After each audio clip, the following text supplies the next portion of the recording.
mo, Ibarra! Gusto mo, Ibarra! Gusto mo, Ibarra! Sino yan? Ako ito, ang Alvarez. Nakatanggap ako ng balita na ngayong kasi idilipat sa Maynila sapagkat ikaw na yung utak ng pag-aalsa. Ikaw ay ipapatapon sa malayo. Ipapatapon? Ngunit wala akong kasalanan. Hindi ako pasimunon pag-aalsa. Ginawa ko lamang ang tamang pangiligtas ng ating bayan. Ngunit, may ebidensyang laban sa iyo, Ibarra. Si Padre Salvi mismo ang nagpapatunay na ikaw ang nagutos ungo sa pag-aalsa.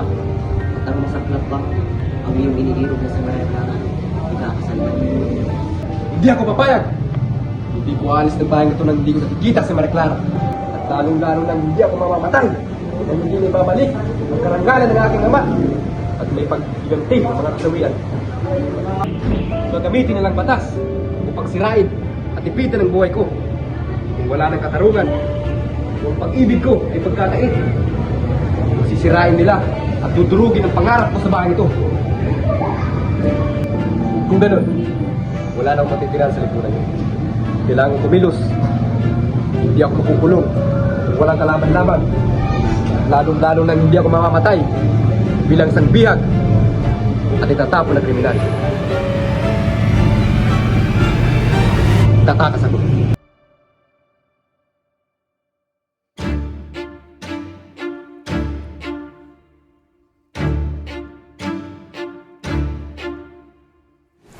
Wala na bang katapusan ang pagdurusa na ito? Pinagkanulo ako. Tinuring akong kaaway ng simbahan at ng gobyerno dahil sa pagmamahal ko sa bayan at sa aking ama. Ang tanging krimen ko ay ang pag-asa makikita ng liwanag at katarungan sa bayan ito. Basilio! Crispin! Crispin!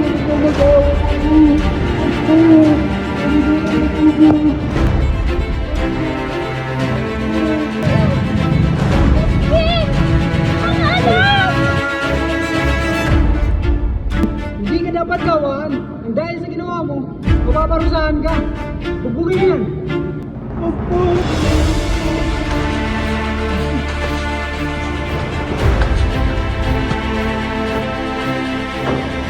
Basilio! Crispin!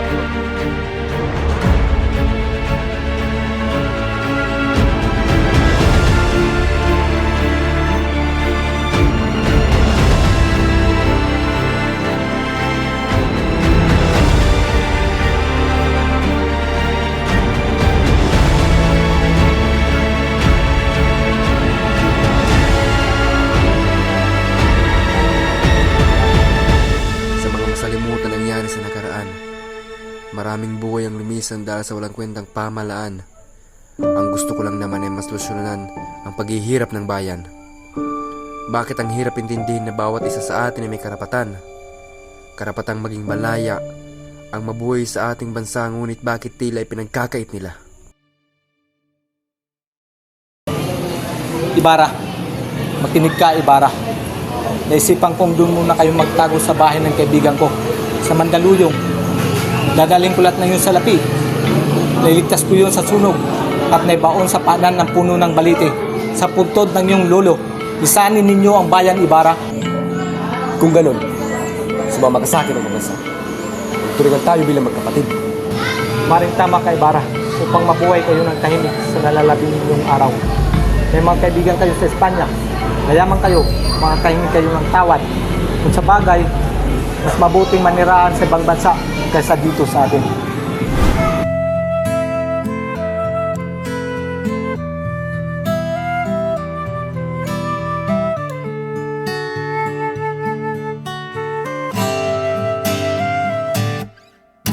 Tungalay kong arana para sa dalagang walang kasing ganda.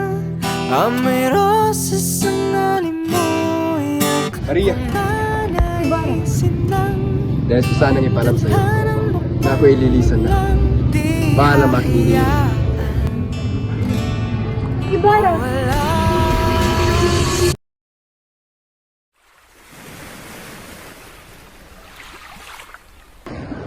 Ilyas, napakalaking utang na loob ko sa'yo.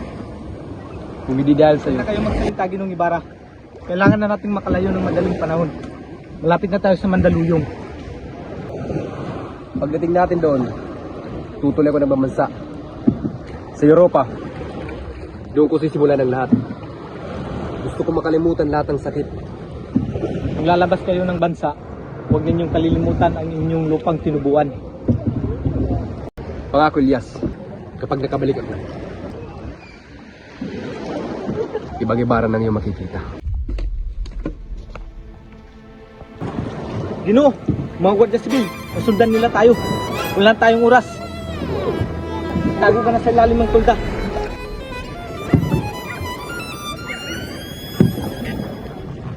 Tandaan ninyo, Ginoo, ang pag-ibig sa bayan ang susi sa lahat. Ayan!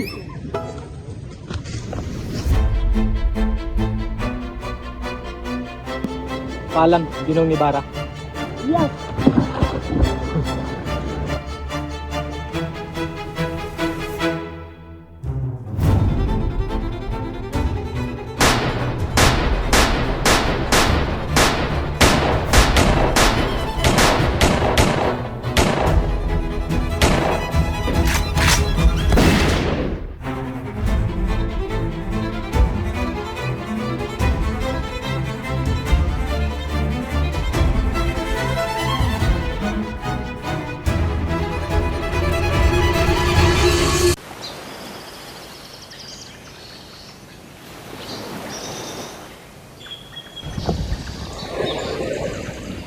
Sino ka, Ginoo? Ako? Timon.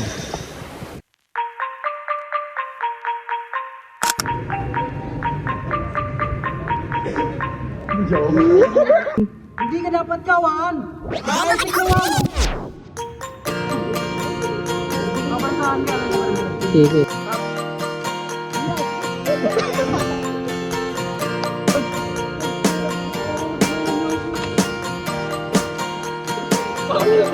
Pwede na ka, pre. Bakit kailangan pang mabuhay ni Jose Rizal para lang isulat ang istorya nating dalawa? Meron naman tayong sariling marapahin na mali ang pagtutungin at gawin natin mabuha. Di na kailangan pang i-starbohin yung nakay-G. Lika nga sa tabi ko, reverse na rin metangere. Ako yung Crisostomo Action! Ayun! At tanging kay Maria Clara. Diretso, pre. 2, 1. Ito toong mistisa, hanap-hanap ko. Action, ano eh? Action na. Ang iyong Crisostomo, la akong pate sa chinitang mistisa. Ang gusto ko'y